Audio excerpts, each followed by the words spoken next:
Hi, it's Julian Mellor from propergolfing.com.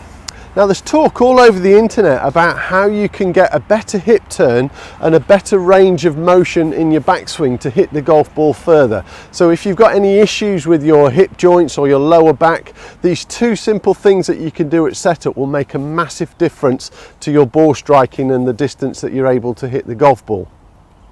Now, just before I explain these two simple things to do, if you are serious about your golf game and you do want to really improve your game and take it to another level in a structured way, you should be signing up to propergolfing.com. We've now got hundreds of members who are really benefiting from the library section where it's got hundreds of videos in there. They're benefiting from monthly coaching sessions with myself, as well as the weekly Zoom webinars that I host where people are joining us from all over the world. So if you are serious about your golf game, have a look at propergolfing.com.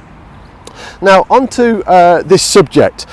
Two simple things that we can do in your setup that's going to enable you to get turn better and enable you to hit the golf ball more from the inside rather than from the outside, which so many people tend to do, especially with the driver. Now, if you have got any issues with mobility or hip issues, at setup, what commonly happens is people set up with their feet very square or sometimes turned in. Now, if you have, let's say the feet are turned in, what will happen in your backswing, you're going to have very limited amount of hip rotation. Now, if we can really start to turn in the backswing, that's going to help you wind up the body correctly and is going to deliver more power. So if let's say your feet are just straight at setup, as I turn from here, my hips are limited to how much rotation they've got. But if I can turn my toes out to 45 degrees, and that's both feet, not just one of them, is turn them out, this opening up of the feet will actually give you much more hip mobility in the backswing and enable you to transfer your weight so much better. So a lot of people are set up very square, and they'll have an amount of hip turn and then it'll stop automatically because your foot's turned in. Now, if you don't believe me, if you just do this simple exercise, turn your foot in and see how far you can turn in your backswing, and I think you're going to be extremely limited.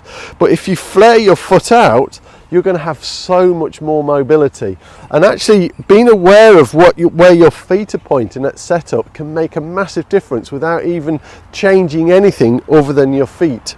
So you can turn them both out to 45 degrees. So that's going to give you more range of motion in your backswing, but also more range of motion in your follow through.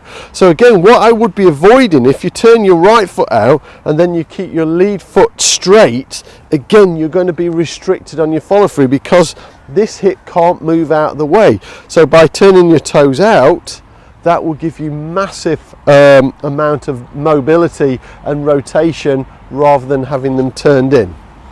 So the first thing I will be checking is, let's get those toes out if you've got any issues with the range of motion in your hips. Now the second thing that I want to show you is, once we've actually got the feet turned out, something else that we can do with your right foot at setup that's going to help you hit the golf ball from the inside. But what I'll do is I'll show you this from the side angle. So we've worked on getting the toes turned out at setup, but the other thing that we can do that's going to help you have a better turn in your backswing is this. So I've got this shaft which is pointing parallel to my target.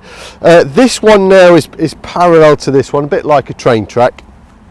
And what we're going to do at setup, we're actually going to pull your your back foot in line with the middle of your lead foot, in my case, my right foot is pulled back in line with the center of my left foot. So we would start off parallel, but I'm pulling the foot back.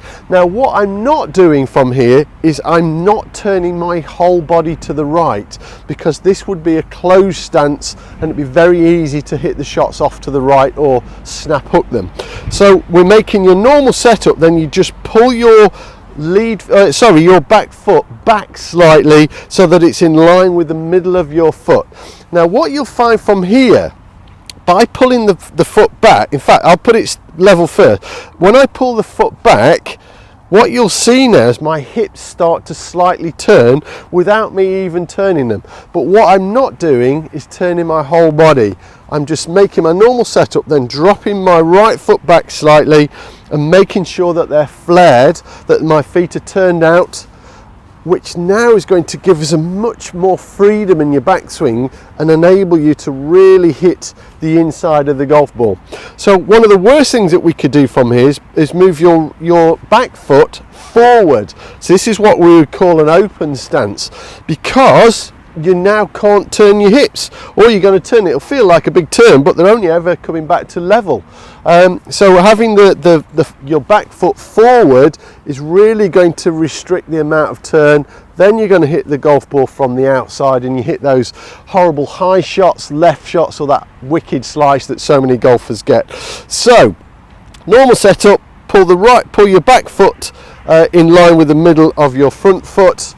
My shoulders are still roughly parallel to my ball to target line, and now all we've got to do from here is simply make that turn of the hips, shoulders and body, and that's going to enable you to hit the inside of the golf ball. So very simple things to do in your setup. You can do this with all clubs, but remember, don't aim your whole body to the right. You're simply pulling the back foot back slightly.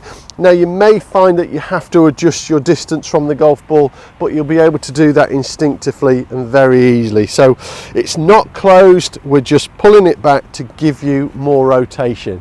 It'd be fascinating to hear how you get on with this one. I was showing this to one of the members of Proper Golfing the other day, and it made such a big difference to his ball striking and to the path that his club was moving on. So when he started off, the club was always coming from out to in, and once he started doing these two simple things, it really did enable him to move the club from an in to square to in swing path, and he hit some delightful shots. So very simple things to do, but it will make a massive difference to your ball striking. Again, if you could leave me a comment in the box below if this is really helping you, and I'll happily answer any comments that I get. And you know, if I can be of any help, don't hesitate to leave me a message. Thanks for watching. Bye.